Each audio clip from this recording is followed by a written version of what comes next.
everyone. Thank you so much for joining us this afternoon. I see a lot of familiar faces and names in boxes. As Gloria mentioned, my name is Annalicia McKee-Chow, and I am the president of the San Diego Domestic Violence Council. And as she also mentioned, we really do appreciate you taking the time to be here for today's webinar. This is an important and difficult topic. We'll be touching on familicide and domestic violence family homicide. I just wanted to give some context of why we are hosting this topic today. Many of you have likely seen the national headlines over the past several months involving perpetrators who have taken not only their own lives, but also the lives of their family members. And these are truly heartbreaking tragedies that have profound and lasting impacts on families, the communities, and the professionals who do the work to prevent violence.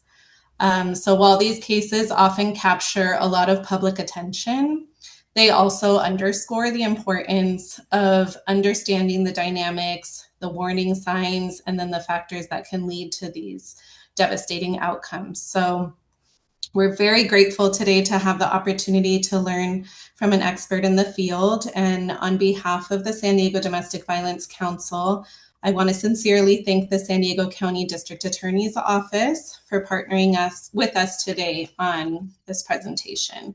So thank you especially to Justine Santiago for sharing your time with us.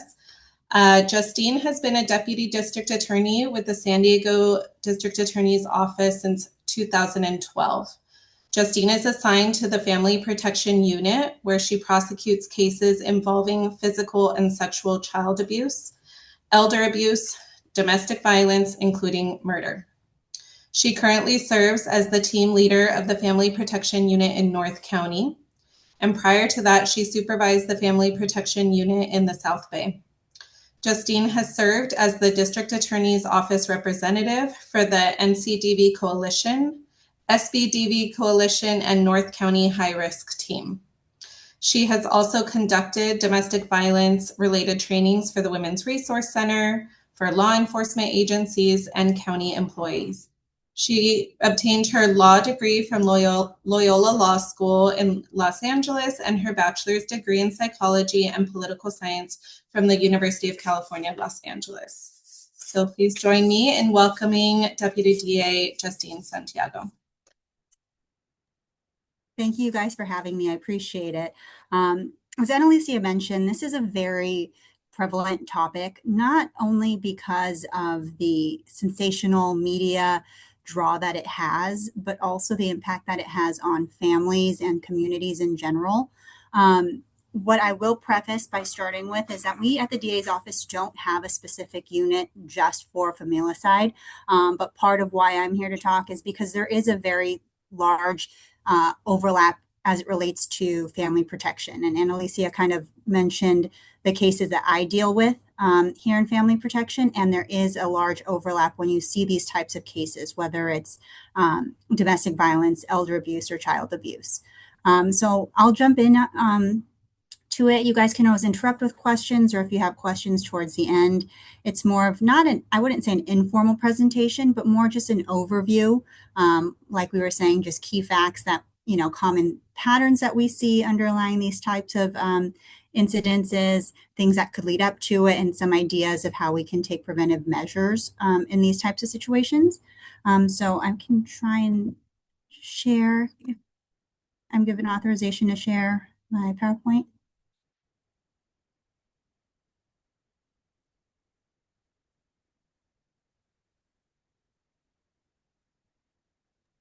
It looks like Gloria's working on it. Okay.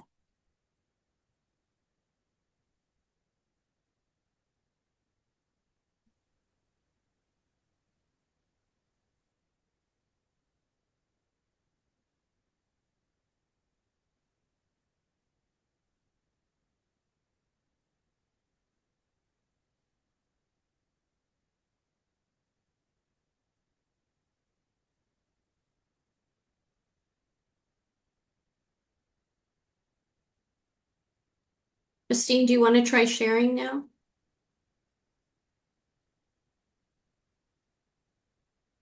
Still not being allowed to. Host disabled screen sharing. Host tools for sharing. Let me see. Okay. Okay. Let's try it. I think it might be working now. Are we able to see this on the screen? Yes. Yes. Okay. So, like I said, the topic of today's discussion is family homicide. We don't have a unit for this in the DA's office, but like I said, there's a lot of overlap. And what we want to focus on today are intrafamilial homicide. So that's when a person kills one or more of their family members. Kind of an overview of what that means. There are several different categories that would fall under intrafamilial homicide. The most common that we see is intimate partner homicide. That's when the perpetrator kills their current or former significant other or spouse. We have filicide, which is when a parent kills their child. Infanticide, which is the intentional killing of an infant under the age of 1. Oftentimes it's by a parent and categorized by a parent, but can be a caregiver as well. We have parricide, and that's the killing of one's parent or father figure. Familicide, and that's kind of what we discussed, and kind of the most focus of today is the multiple victim homicide. And usually what that entails is the killing of one's spouse or significant other and at least one of their children. Like I said, a lot of these overlap with what we deal with. We have a lot of versions of parricide when we have someone killing their parents. If it's over the age of 65 years old, that comes to our unit. So we deal with elder abuse deaths. Anytime a child is killed under 14, again, that falls under ours as well. And then domestic violence, of course, whether it's the intimate partner homicide or multiple killings that you would see in familicide. Now, there's no definitive set motive or common thread, even within each of these categories, but there are some common themes that we see within each. For example, intimate partner homicide, we see this as being like the manifestation of domestic violence. So oftentimes, the escalation, everything that we've come to learn about starting off with small violations, ultimately manifesting itself in homicide. When it comes to the, killing of a child, some common motives that we see are disrespect, refusal to adhere to parental commands, a sense of guilt, an inability to care for a child. I coined that mother's guilt, for example, whether it's paternity issues and feeling that sense of motive when it comes to the killing of a child. Infanticide, that's when it's under the age of 1. And a lot of times you'll see this manifest itself in the cases where we see frustration or abusive head trauma. That's formally referred to as shaken baby syndrome. So when you have the killing of a baby who's under the age of 1, a lot of times that also overlaps with mental health issues, things like postpartum depression that you would find common in these types of killings. Then you have the parricide. That's when you're the killing of a parent. And like I said, as it relates to family protection, these are oftentimes elders, 65-year-olds or older. Common themes that we see with that are whether it's mental health driven, delusional, or even prior sexual abuse that would drive someone to kill their mother or father. And then we have familicide. And while there is no set criteria for it, what we do see is that there are very many domestic violence dynamics and overlap at play when it comes to familicide, because oftentimes, like we said, the precursor is killing of the spouse, the partner, former spouse, former partner, as being one of the elements to kind of qualify that. So obviously you're going to have those family and domestic violence issues in the background. So what we'll focus right now kind of is on familicide. Like I said, the killing of one's spouse, partner, ex-partner, and at least one of the children.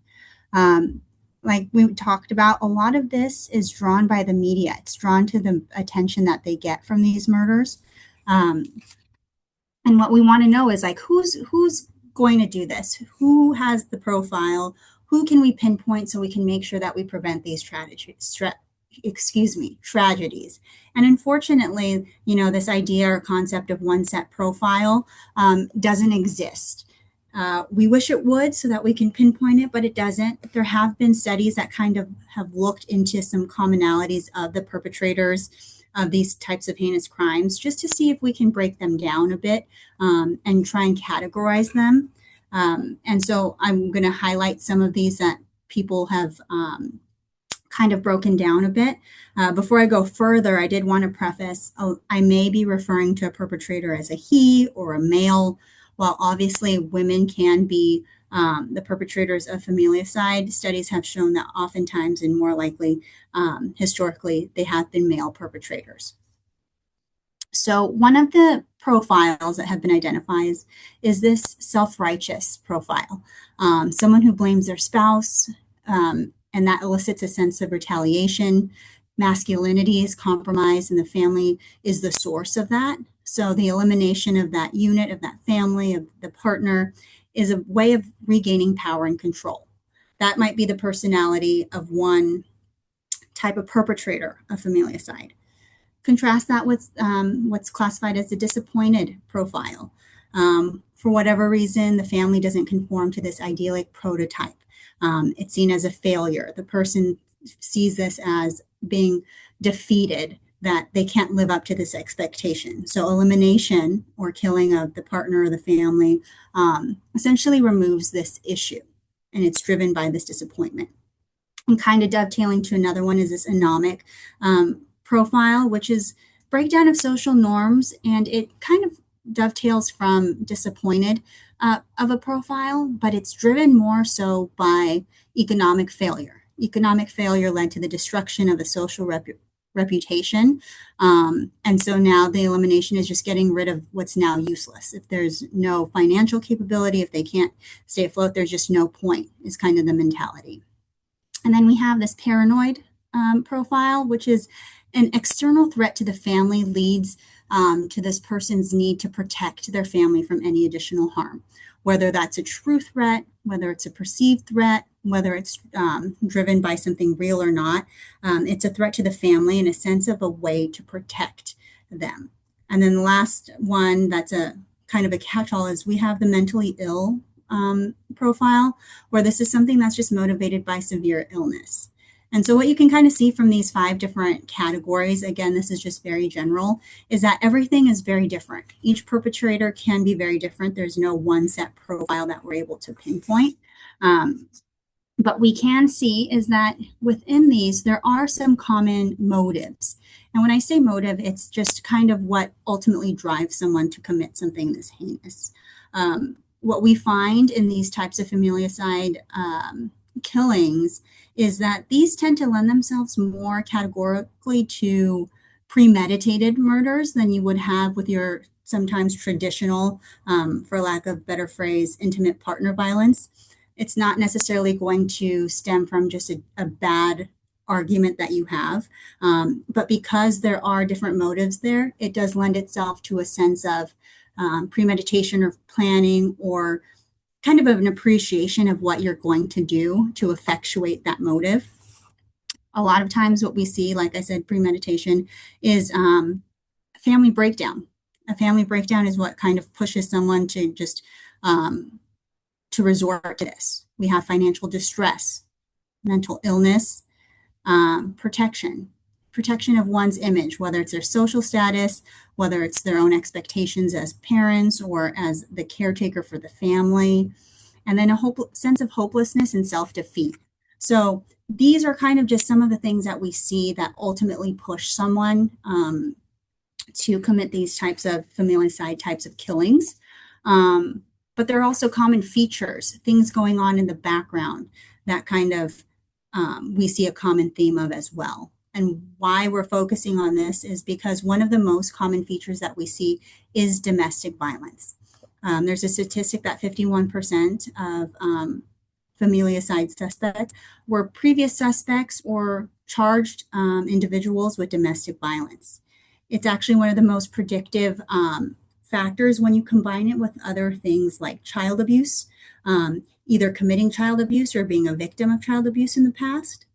combining it with trait vulnerability. These are personality traits or things that people have that make them more predisposed or susceptible to certain things.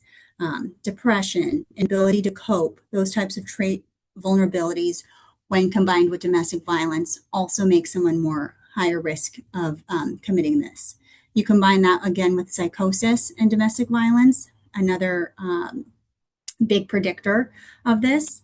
And what we also see is a lot of these killings, a commonality of them is that they have access to guns, because a lot of these are effectuated by firearms, gun violence, and ultimately that is the method most commonly used to effectuate familicide.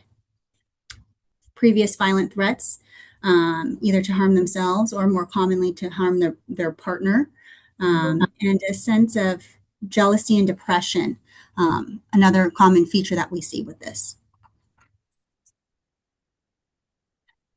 Financial distress, like I mentioned earlier, that could be seen as a motive to ultimately commit these types of killings, but it's also a common feature that you might see as a precursor, something that's going on in the background that might ultimately lead to this. Same thing with mental illness. Those trait vulnerabilities that I mentioned earlier have oftentimes been in the background, whether it's emotional instability, a sense of low self-control or even low self-esteem, an inability to stress manage, destructive tendency, high emotional reactivity, PTSD, depression. And all of that makes sense when you kind of see what those motivational factors ultimately are. Like we talked about financial breakdown.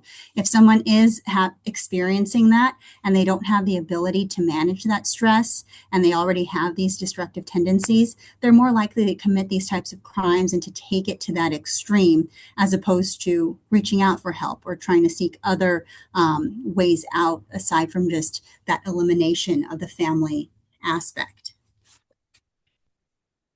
Familial breakdown, again, precursor to kind of what's going on. We oftentimes see either the person is going through a divorce with their partner, there's issues of infidelity and jealousy, custody disputes. That's a huge one, especially when the kids are involved, because like we said, one of the kind of requirements to get it to familicide is the children are also victimized in this. So oftentimes there is either an ongoing custody dispute or a threat of the children being taken away from one of the parents that kind of ultimately drives to this sense of desperation and ultimate killing.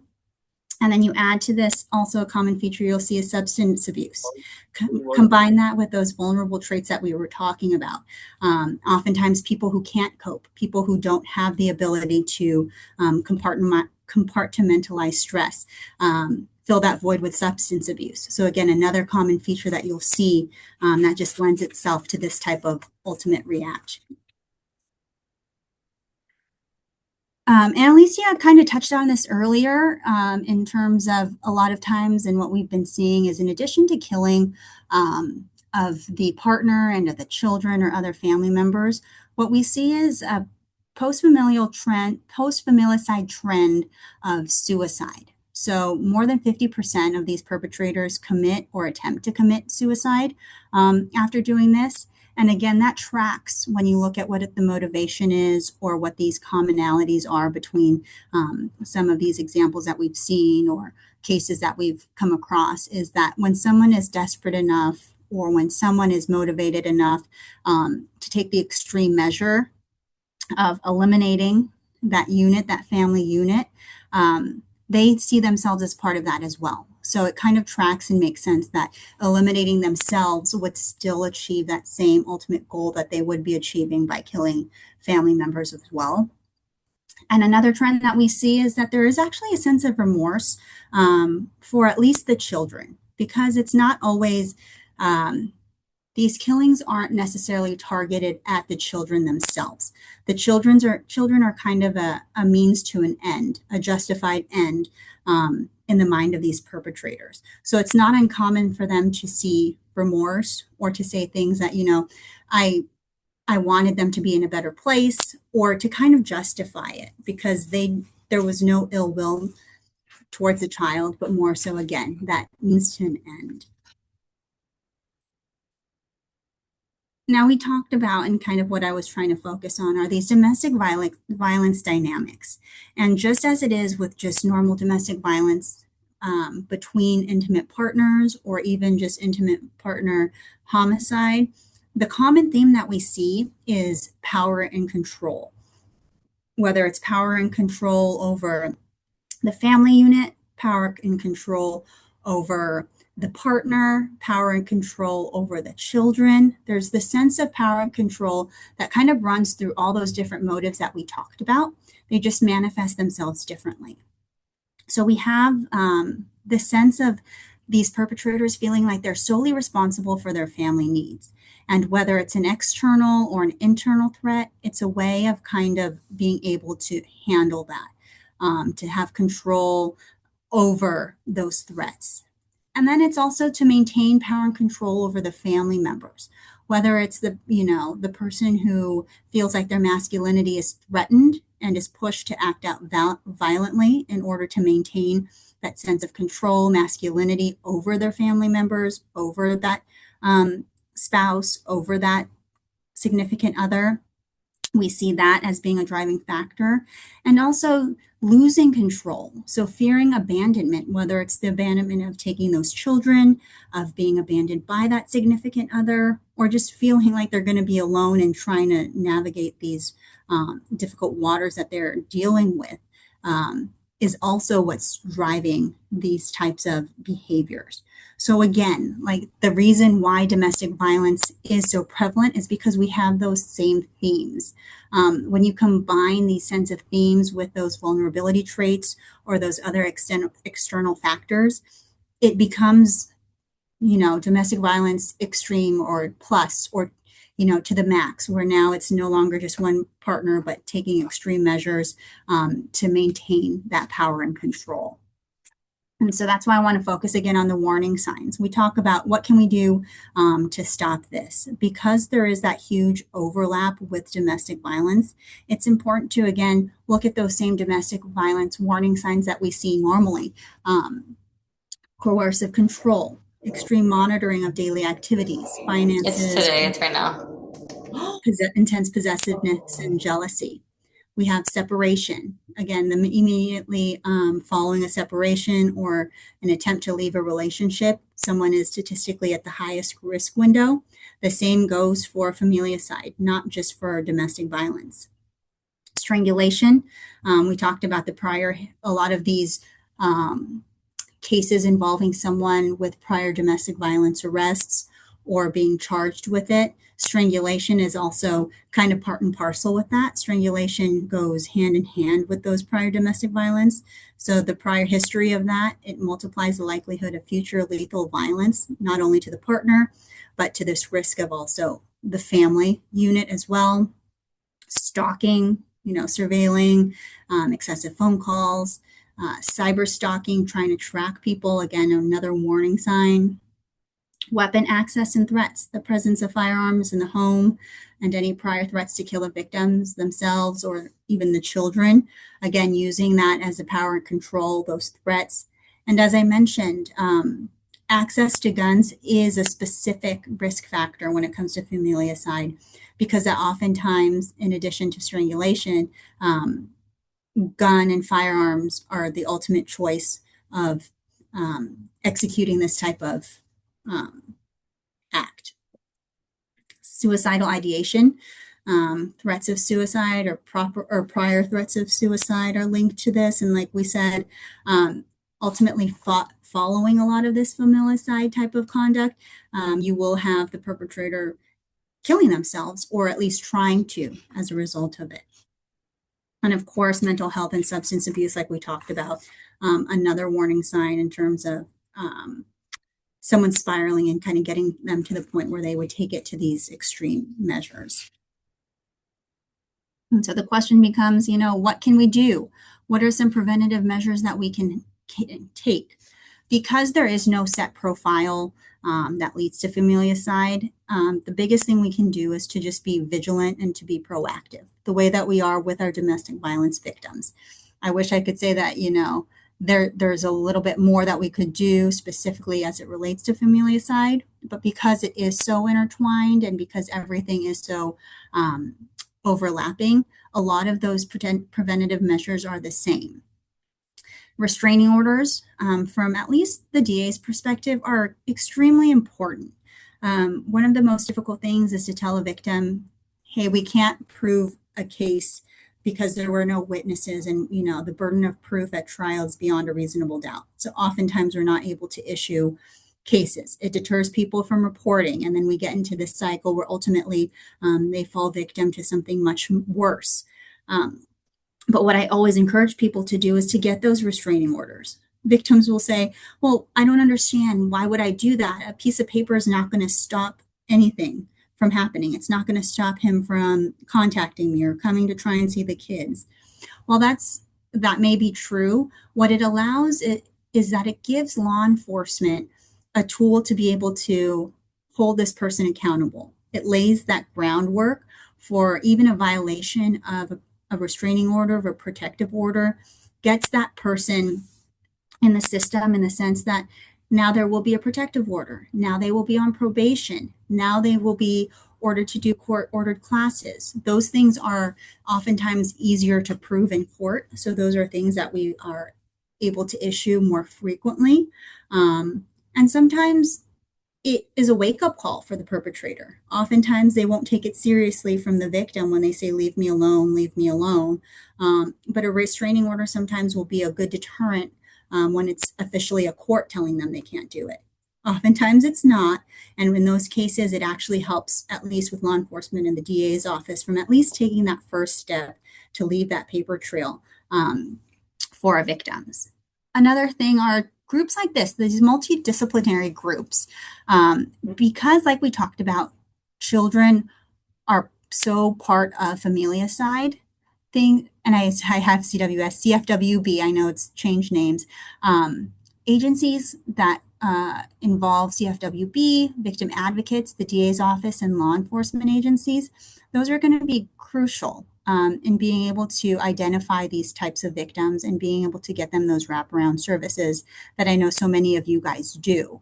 But because children are involved necessarily in these types of crimes, I think it becomes even more important, because a lot of times we're able to issue spot or able to kind of see the impact that it's having on children short of any criminal charges. Like, so from my perspective, oftentimes these children are not the targeted victims of crimes. They wouldn't necessarily trigger any criminal cases, but that's not to say that they're not at risk by just being caught in the, the crossfire between two parents. So these multidisciplinary groups, I think, are very great and crucial in spotting that. And again, just education and awareness that we can kind of spread not only to advocates, to law enforcement, but to these victims as well. Teaching them when we're helping them when it comes to just, a domestic violence incident, and kind of just encouraging them to spot certain things, these common features, these motives that they see. If a lot of them are present, then they may be able to speak out as to needing more help in certain areas from either law enforcement, the DA's office, or even just victim advocate groups. And I mentioned at the beginning that the impact on the survivors and even the communities of these crimes are huge in these cases. There's large-scale awareness, and that's primarily due to social media. Social media is because of how heinous these types of crimes are, very quick to focus on them, rightfully so. But at the same time, by doing that, it leaves us with this sense of either defeat, of not being able to do anything about it, but there is a large-scale awareness of it. We see things like we said, just even within the past few months, cases of familicide, but then you also have the sensational versions of, like The Family Next Door, Netflix documentary about Chris Watts. This is the person who killed his wife and then went and kidnapped his two children and ended up killing his two daughters as well. It becomes sensationalized. It becomes a lot of focus and something that people are very aware of. And that's because it has that familial and community impact. What can we do to prevent this? What can we do to help this? And unfortunately, because of the unpredictability of it, oftentimes, like I said, it leaves people defeated, or they feel like as if there's a lack of justice because of that. And we want to discourage that type of thinking. It's the same thinking that we can do when it relates to domestic violence. It's, you know, we want to be vigilant. We want to be able to attack. Well, we don't, not to attack. We want to be able to be proactive when it comes to seeing these signs, seeing these red flags, and being able to act, because it goes hand in hand by taking it head on when we see these red flags, and empowering some of our domestic violence victims to speak out at the get-go. It could ultimately lead to preventing tragedies of familicide.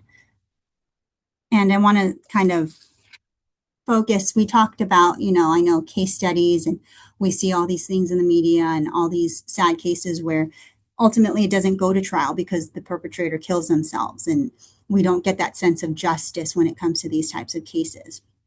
But there is a case that I did want to share and kind of end on as more so an example of what could happen when we do have people who are aware, and when we have agencies working together. There is a case at the DA's office here. A good friend of mine actually prosecuted. The defendant's name is Robert Bryans. And this is a situation, and it was a case where the defendant was married, but his wife had recently filed for divorce. They had 2 daughters. They were 2-year-old twins. And there was a history of domestic violence, and the family court was heavily involved.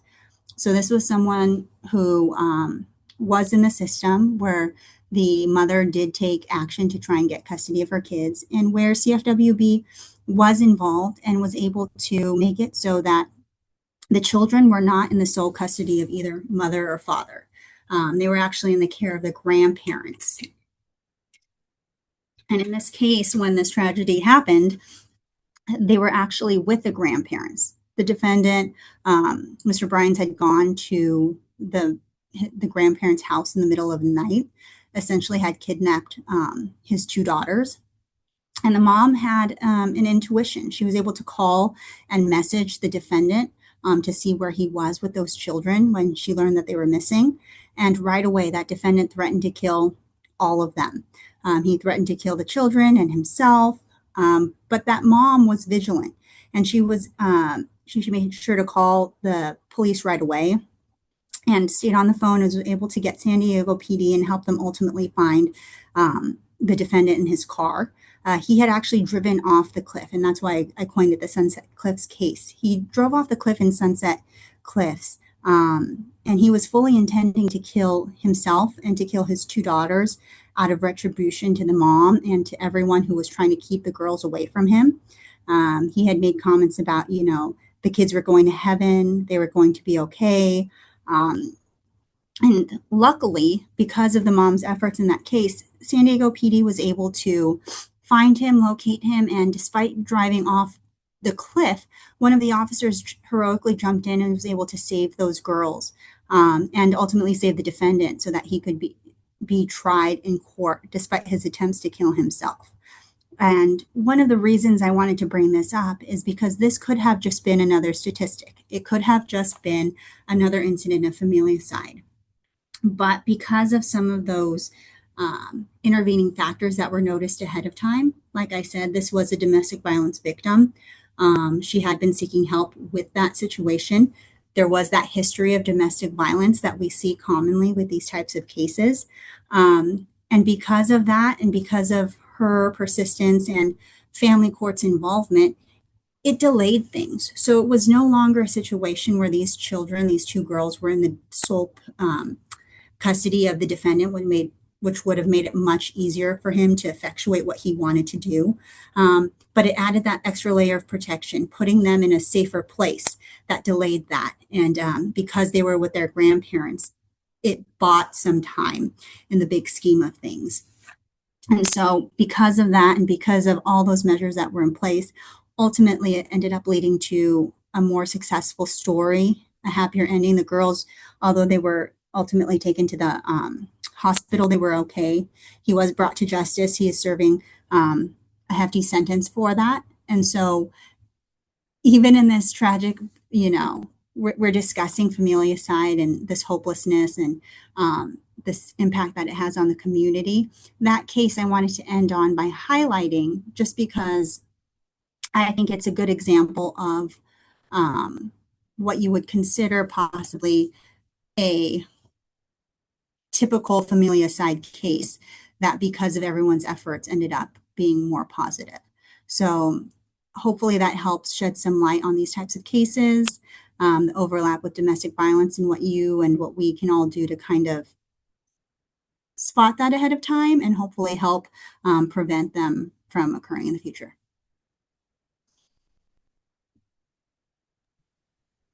Thank you so much, Justine. I'm just kind of in awe of the overlap, because so many of the things you mentioned are typical in almost every single DV case that we're working with. So like the struggle to predict, as you mentioned, is almost impossible, which ones are going to tip over into a more serious situation. So I do want to open it up to questions from the group. And you can either type in the chat or put up a hand and we can call you out.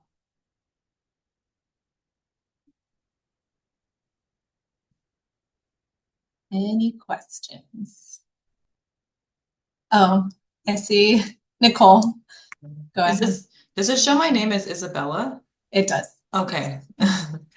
I heard a little bit of you sharing, Justine, about how you recommend clients get a restraining order for multiple reasons, like leaving a paper trail, almost like shocking the perpetrator into the reality that there's eyes on them.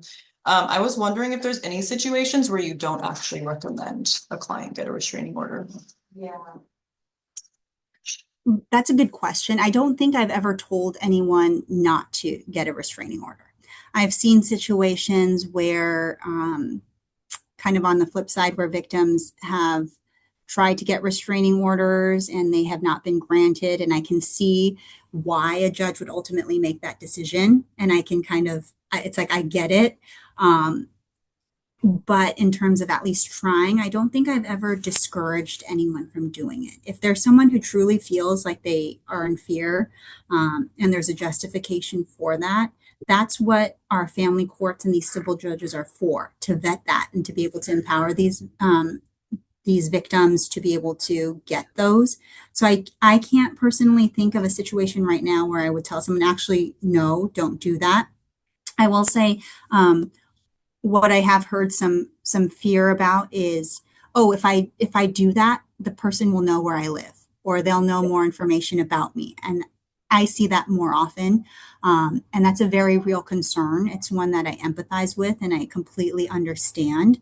But even in those situations, I feel like I wouldn't be doing that person justice if I were to say, okay, in that case, don't get it, because the ramifications are so bad. If you were just to let that slide, then now it kind of prevents anyone from being able to do anything moving forward. It kind of just sets you back 2 steps. So even with that, that person is probably going to try and find them anyway. That person's not going to stop to do it. So why not try and arm themselves with a restraining order in addition to the efforts that person's making?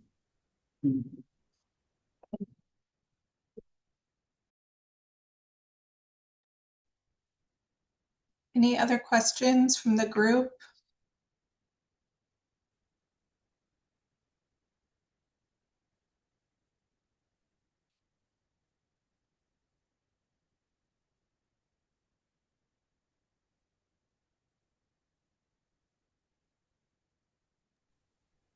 Justine, I have a question. I'm wondering, do we know any statistics for San Diego County on familicide?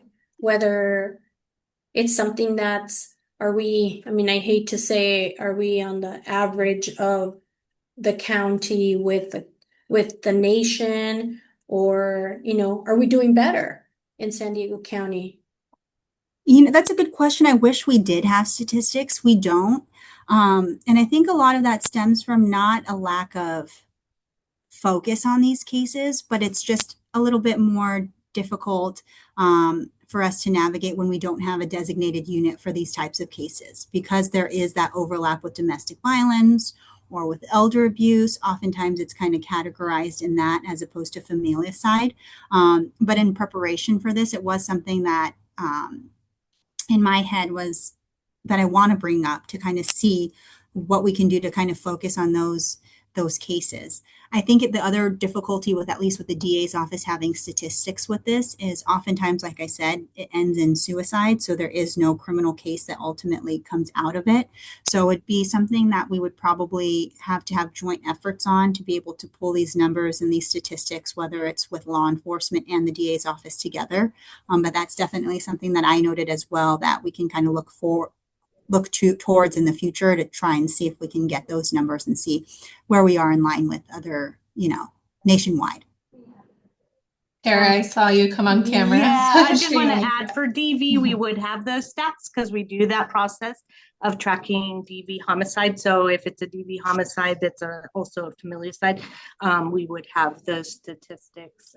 I'll put my email in the chat if somebody. Yes, and Tara, you came to mind too in terms of statistics. Is it, like we said, we can run them in the sense that DV related, that also falls into familicide, but when it comes to purely ones that we haven't touched, I think us getting in contact with law enforcement would be beneficial.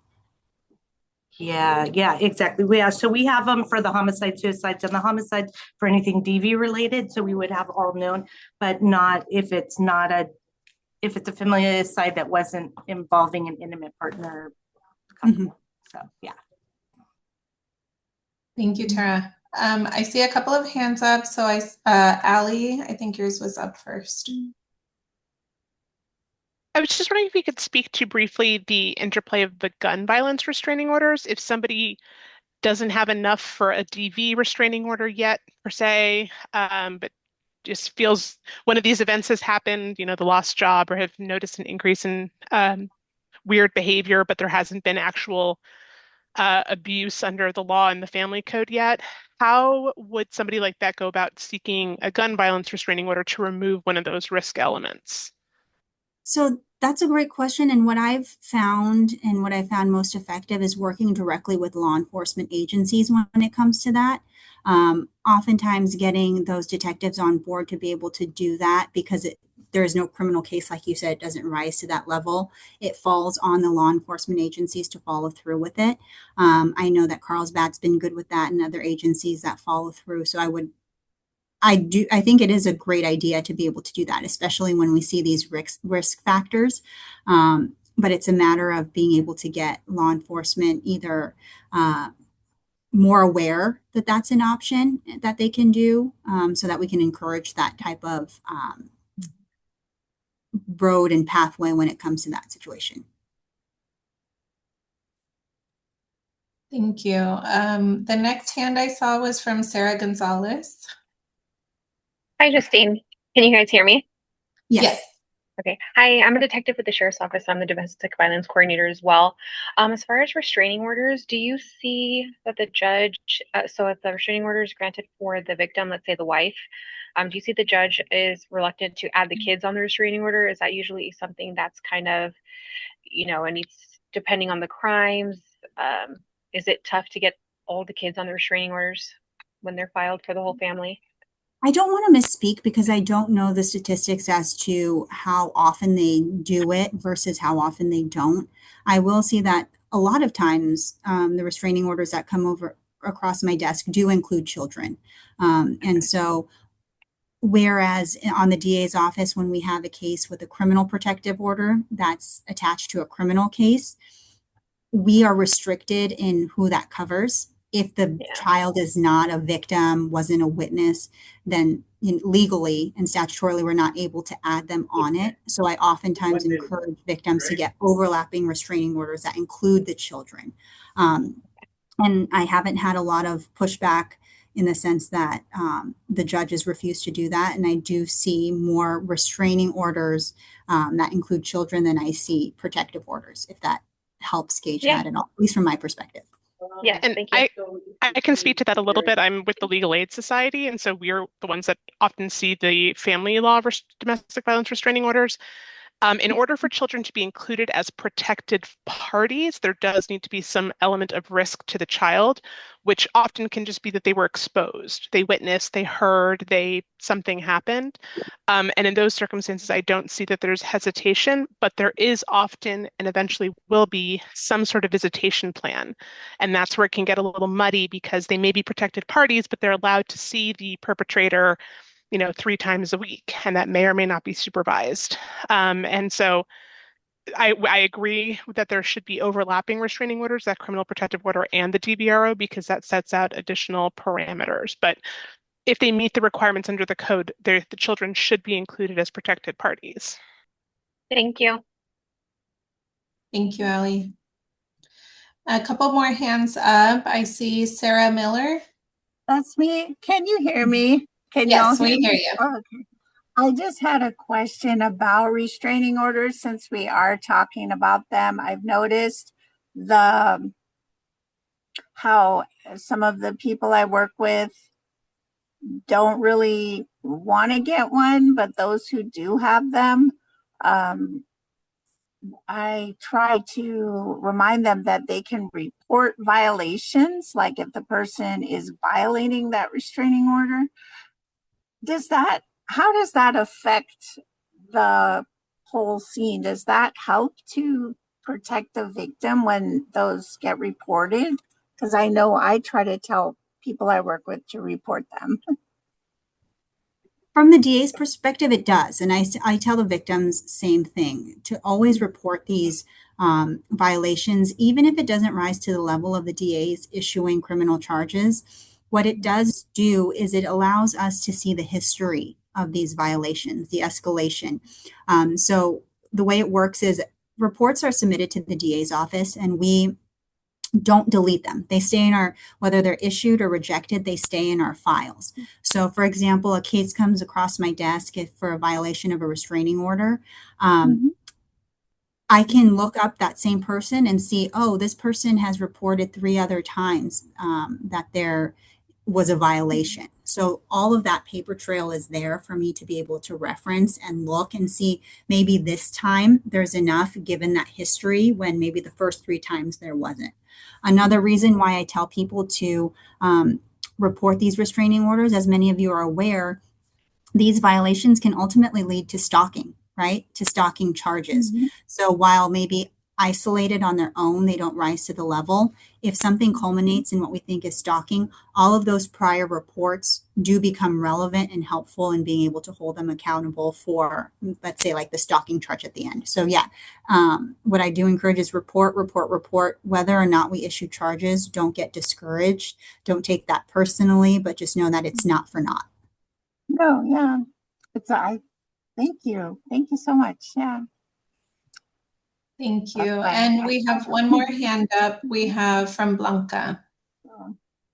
Hi, my question is more about to see if you have any information on the training that judges get regarding the risk factors, because some of the complaints that I often hear from victims is that, like it was mentioned, the judge is ordering unsupervised visitation, even when there is a history of physical abuse to the children as well, or this idea that just because the offender was violent towards the mother, they're not going to be violent towards the children. Yeah, unfortunately, I don't know. I know they do have training. I've heard just anecdotally judges saying that they went to, they had a training on domestic violence, but to the extent that that training involves risk factors or awareness or criminal versus civil versus family court, I'm not familiar with that. Those statistics are kind of the criteria that they have. Sorry.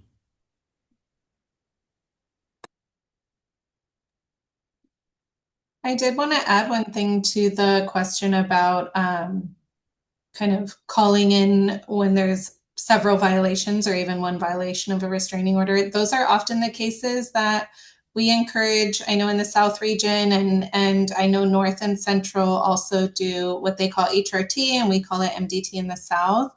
Those are the cases that really are great to present at those meetings because it gets a lot of eyes on the case. And when a perp is really not taking that seriously, then we can kind of come together to figure out some next steps and make sure we're kind of looking at the situation from multiple angles. So if you're familiar with providers in your region, I suggest connecting or finding out who spearheads that meeting in your particular region, because that could potentially be a good case to present.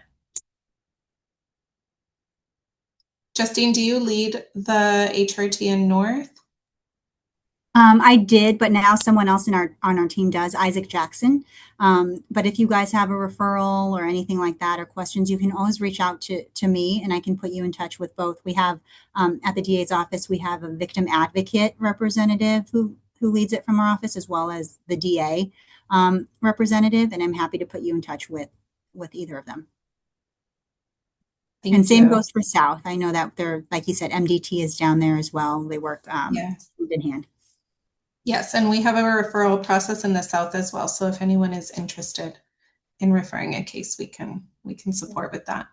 I saw Ricky from SDPD. He chimed in and says that SDPD encourages every victim to report all violations of restraining orders because our detectives will use the reports for future cases. So again, just report.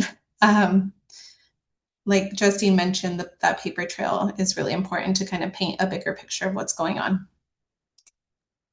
And then Alicia, I was going to mention, San Diego has a very robust history with GVRO, so the Gun Violence Restraining Order.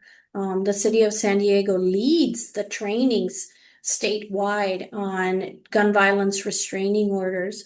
So for that earlier comment about, what if there's no DV or nothing that would activate the code, penal code or civil code, there's always that GVRO option. So that's something else that people can look at and see if it applies. And I don't know, Justine, do you have any comment on that GVRO process? Yeah, and like I was mentioning, because it's so law enforcement driven, I oftentimes I have actually referred people to San Diego PD because I know that they have that unit that specializes in that. So I've encouraged detectives to reach out to other agencies as well to walk them through that process. I also know that the city attorneys oftentimes are the ones who end up handling that because it's through the city, like San Diego or Carlsbad. So we also to reach out to them for guidance. Thank you. And I believe that the Central Family Justice Center has a new grant on awareness for GVROs. So if anyone is wanting more information, I believe that they have availability to do that. And Ricky?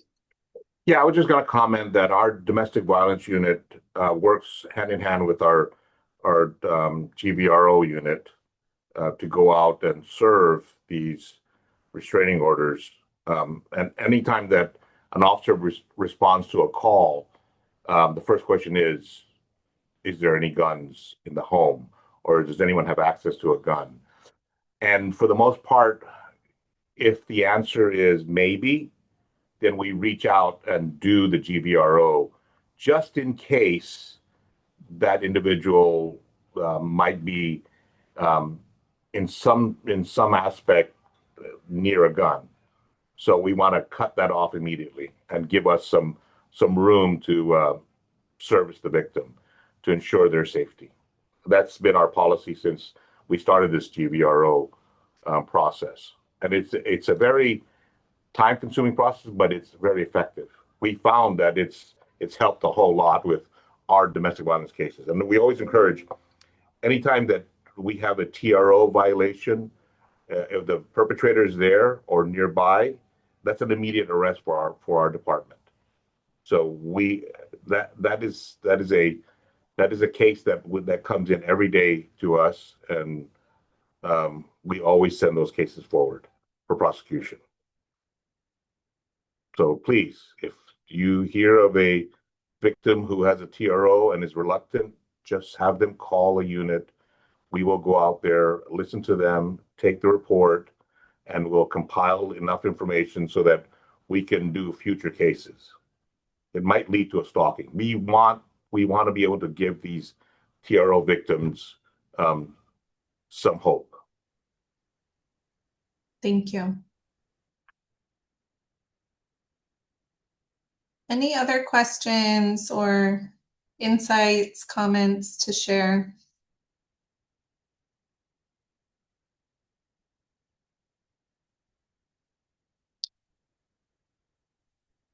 Well, thank you again, Justine. This was so informative. Again, a really heartbreaking topic to hear about. You know, I can't fathom, you know, the families who are the members that are left behind when a situation like this. And again, the impact on the community is tremendous. And you know, those of us doing the work too, it's really heartbreaking to hear when this happens in our community or just nationwide. Makes you kind of look at all your cases with a fine tooth comb, right? Before we go, we do have another guest joining our meeting today in just a couple of minutes to present on a program called Caring Dads, and that's going to be from Judge Kalemkarian. She will be joining us shortly. And so if you're interested in hearing about that training model and that program, then please stay on. We invite you to learn more about it and ask questions for the judge. So just a couple of minutes, she'll be joining us at 2 o'clock. So feel free to take a quick little break if you need to, stand up and stretch, and she'll be with us shortly.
Hello, Judge Kalemkarian, are you here? I am here. Welcome. Welcome. We want to give you a warm welcome to the Thank you. DV Council, and I'm going to turn it over to Analicia, who is the president for the DV Council, and Judge Sharon Kalemkarian. Thank you so much. This is your second time visiting us, and you have some amazing and exciting updates. So, Analicia, I'll hand it over to you. Great. Thank you. And thank you for joining us, Judge Kalemkarian. I know we had you maybe 6 months, maybe a little longer, where you shared in detail about the program Caring Dads.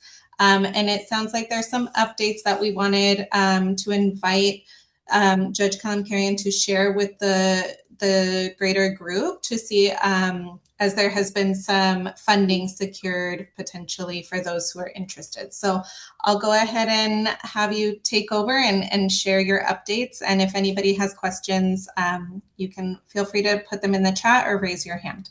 Yeah, great. Thank you so much. You. Real honor to be back here again with all of you, all the great work that you're doing out there in the community as advocates. Just to remind you, after many years, both as a family law practitioner and a specialist, and now as a family law and juvenile court judge, I reached the conclusion that we had a big gap in our service array. And in family law, as I think most of you know, my necklace is coming apart here. we don't have a lot of services available. And we have an ever increasing number of domestic violence cases, 80% of which involve children. And we just didn't have anything to offer the families and the fathers to get them back on track in a way that would make them safe and loving and respectful dads and partners. What we had was the 52-week program. We still have that, but the focus of that really isn't on parenting. And that I have always felt was the hook that I can use to get dads to pay attention to the damage that they've done. So I was on a committee, national committee, heard about this group called Caring Dads, which operates out of Canada, all research-based, very well-known clinicians who put it together over 20 years ago, which is an evidence-based 17-week program, which approaches this from a trauma-informed perspective with the primary goal to protect women and children and get dads to a place where they can be safe. And the curriculum is really outstanding, I think, and starts with the father's own childhoods and what they experienced and how they need to process that. Goes through, of course, all of the information and education that they need about domestic violence as a power and control dynamic, but is really seeking to get them back to a place or bring them maybe for the first time to a place where they can be safe fathers and partners. The program comes out of a woman-focused, child-focused place. So it has not just the curriculum for the fathers, but organizations that offer caring dads need to have a liaison to the mothers as well, who talk to the moms and see how things are going. So inspired by this, I talked to the program. I talked to a couple other judges in other jurisdictions in the states. There's only about 4 states that have it going. No program yet in California. So San Diego will be the first, which is very exciting. So I put together a committee of folks you all know, the DA's office, Gloria, the district attorney was very supportive. Diane Doherty from the Family Justice Center, Lauren Gabby from CFWB, Christine Hall from SDVLP. So, and then License to Freedom agreed to be our fiscal agent because we need to, the court can't get the money. So we were able to raise $20,000 from Price Philanthropies. Go Price Philanthropies. We're really happy. And that is enough for us to offer the training. So we will have 20 slots available, and I'm going to share with you all a little calendar. This letter, which I'm going to show you, is going out to interested people, and the council is going to send it out so that you'll all be able to get a copy of it. So let me share. Can somebody allow me to share? Yeah. Let me just look and pull it up here. So first, let me show you what the letter looks like, because you're going to be getting an email. Oh, Zoom isn't letting me do this the way I wanted. Oh, no, here it is. Okay. So an email's going out to people, and it looks like this. It's coming from Caring Dads, and there will also be in that email an application form. So it gives an overview of what it is. The training's going to be the 22nd and 23rd of September. Oops, I just found a typo. Oh, well. From 9 to 4 at One Safe Place, which we very much thank them for offering the South Campus. I think we're going to even have enough money left to pay for lunch, which is a nice little thing that we'll be able to do. We'll see. And then applications for folks who want to participate are due by August 7th. And Sarah at Caring Dads, Sarah Webb, will be reviewing those. Of course, there's requirements here of the type of people that we're looking for. And it's important to understand that Caring Dads policy is that the people who come to the training must be the folks who will facilitate. So it can't be like a training director from a community nonprofit who then is going to train others. They actually want to train the facilitators themselves. So if you have people in your organizations or you yourself are interested, you're making a commitment that you're going to offer a Caring Dads program, or at least consider that, and that you would be the person doing the facilitation. Once the applications are in, we're going to conduct an information session on August 17th, where Sarah will be present. She couldn't be present today. We'll answer any questions that you have. And then we will let people know. Here's our little calendar. Wait, let me stop the share of the other one. And let me share the calendar. So we have this little calendar, which is showing you kind of when things will happen. So the invitation letter and email went out last week, or actually today. Then the Domestic Violence Coordinating Council was going to send out another email to those organizations that have MOAs with all of you. And then we're asking applications to be submitted by the 7th. We'll conduct our town hall meeting this week in August, and then we'll notify folks the first week of September that they've been accepted, and follow up with details. And the training will take place on Tuesday and Wednesday. Sarah's going to be flying down from Toronto, actually, to do that. So it's very, very exciting that we're able to get it off the ground. And we're hoping we fill the seats with 20 folks. If you have an organization and you wish to apply, you also would be welcome to bring someone who might be the liaison to the mothers. They won't count as one of the 20 people. I'm happy to report we have a judge from LA who wants to come sit in, because LA is interested in learning about this and seeing if they can expand it. So it's a great opportunity, pretty historic for San Diego and California, that we're going to be able to start. And it'll be offered very similar to how the 52-week classes are offered. We'll make orders from the court or advise that we believe people should complete this. It's not one of the services specifically called out in the family code, but it certainly fits within the anger management type classes. It's just much better, frankly, because of the way it's targeted. So it will be something that the men call and say, hopefully we'll have more than one program going at a time, or maybe on a rotating basis. So guys will call. They're expected to do the 17 weeks with one cohort. That's how it works best, if it can work that way. But they do have programs where fellows come in in the middle and then complete 17 weeks. But it's a 1 through 17 week curriculum.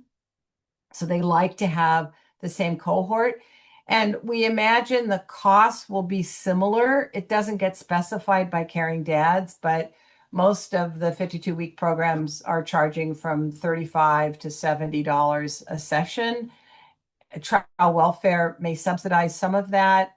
This will not be yet a term service, those of you who know about that whole part of the child welfare quality control, but it will be something that they're very excited about including in their preventative wheelhouse of service. And, whether in the future it becomes something that's part of services that are offered once a petition's been filed, we don't know. But it will be something that they're looking into for prevention.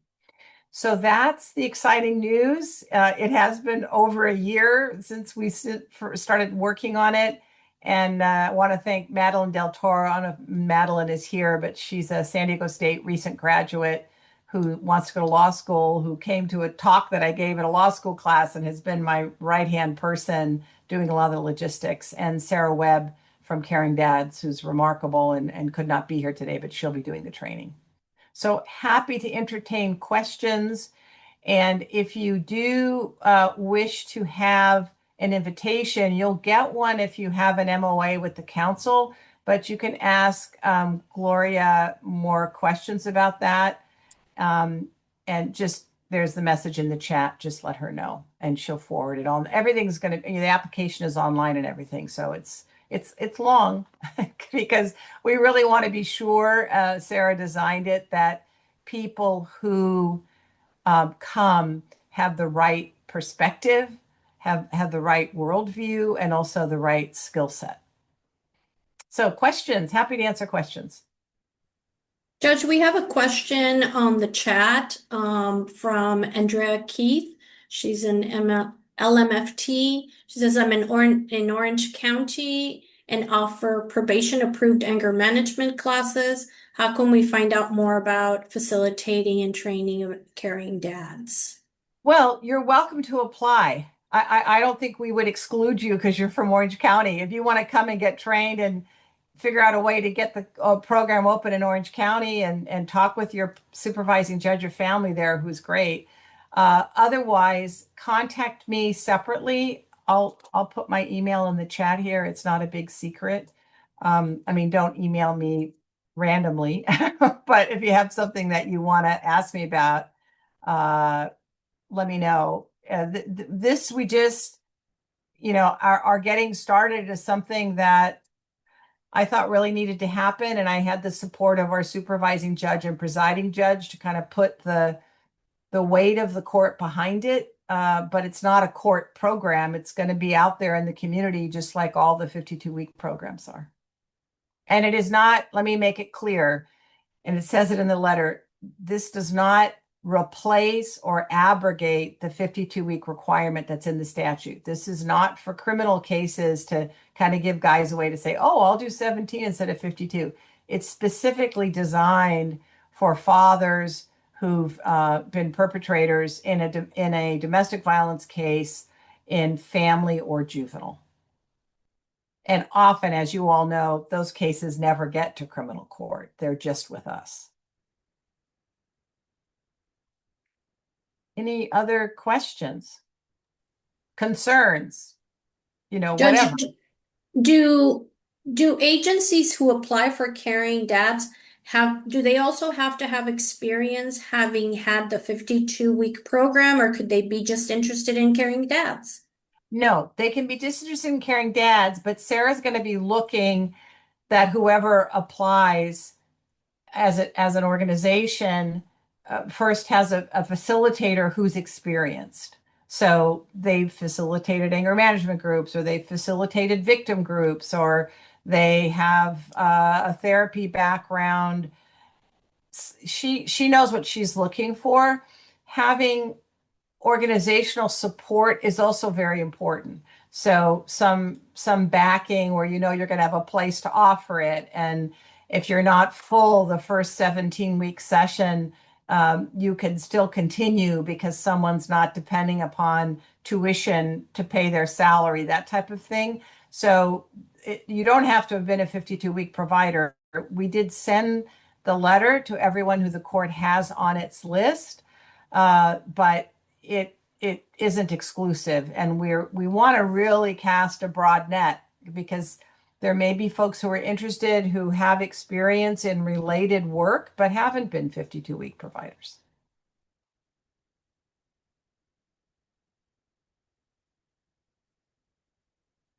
Any other questions? Okay. Well, I hope that among all of you, there'll be some interest. If you know of other people who you think should get invited or might be interested, as I said, just let me know or let Gloria know and we'll send them out. We're not, this is not, you only get an invitation if you get an invitation only access. We're casting a wide net. We want folks to apply. We're going to be able to tell if someone is inappropriate because they have an axe to grind or whatever, because everyone who comes needs to come from the community that respects the issue here and really wants to protect children and moms. So I'm deeply committed to that, as is Sarah, and that's the program's whole premise.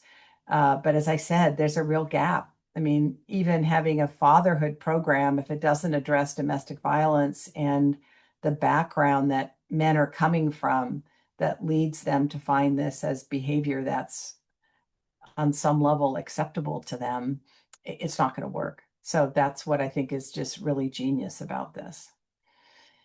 All right. Thanks for the time. I really appreciate it. We're super, I mean, I sound like a kid. We are really very excited that this is going to happen. We look forward to more discussion with all of you. And if you do apply and you're not sure you've been accepted, keep an eye out because we will send a notice of that August 17th town hall meeting. And I'll make sure Gloria gets that so she can invite people as well. Okay. Thanks, Thank everybody. you. Have a great Kudos week. for securing funding. What's that? But kudos for securing funding for it. Yeah, and your it commitment. just happened at the right time. And Price Philanthropies was so modest. I said, I want to give you all credit for this. And they said, well, we don't usually take credit. I said, yeah, but people need to know that you took a chance on this because it's something brand new for the community. So I am kind of tooting their horn when I can. All right, everybody. Thank you very much. And I look forward to seeing some of you. I'll be there just to check in at the hearing because I'm going to be excited to see everyone sitting in their seats. Thank you Take very care. much, Judge, for being here with us. And thank you, My everybody, pleasure. for taking time today to spend your afternoon with the DV Council. And we'll see you next month. If you're interested in learning more about any of the topics presented today, you can email us at San Diego SDDVC.coordinator@gmail.com. It's in the chat. And what wonderful topics. And San Diego is a leader in so many things. One of these days we'll look back and say, this is where it started. So thank you for being here. That's right. Have a good afternoon. We'll Take see you care. next month. Bye-bye. Thanks, everyone.